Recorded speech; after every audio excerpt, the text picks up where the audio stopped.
வணக்கம். இதுவும் நாங்கள் அன்றைக்கு போன பரிசுக்கு போன இடத்துல பார்த்தது தான் இதுவும். இது சிசிலியன் ட்ரெடிஷன்னு போட்டு இது ஒரு பிரிவா இருந்தது. அப்படி இருக்குன்னு பாருங்க. நிறமோ நிறம். அப்போ எனக்கு பார்க்க பார்க்க அதுக்குள்ளேயே நிற்கணும் போல இருந்தது. ஏன்டா அவ்வளவு அழகா இருந்தது. ஒவ்வொரு நிறங்கள்ல ஒவ்வொரு கை வேலைப்பாடுகள பாருங்க. அவங்களோட இப்படி இது குளிர்சாதன பெட்டியில எல்லாம் செய்திருக்கிறாங்க பாருங்க.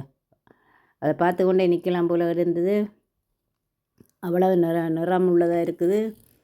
பாருங்க வடிவா. நீங்க பார்க்க முடிந்தா நீங்க போய் பாருங்கள். இது நான் பார்த்து ரசித்ததை உங்களோட பகிர்கிறேன். பார்க்காதவர்களுக்காக வேண்டி பார்த்தீங்க பாருங்க. இது ஒரு சப்பாத்து. சப்பாத்துக்கு மேலே இங்கே ஒரு பொம்பளை 2 பொம்பளை அதுக்கு மேலே தலைக்கில் வச்சு எவ்வளோ கற்பனைகளை எல்லாம் செய்து போட்டிருக்கீங்கன்னு பாருங்க. நீங்களும் பார்த்து மகிழுங்கள். பார்க்க முடிந்தால் நீங்களும் போய் பாருங்கள். நீங்களும் மகிழ்ந்து கொள்ளுங்கள். நன்றி, வணக்கம்.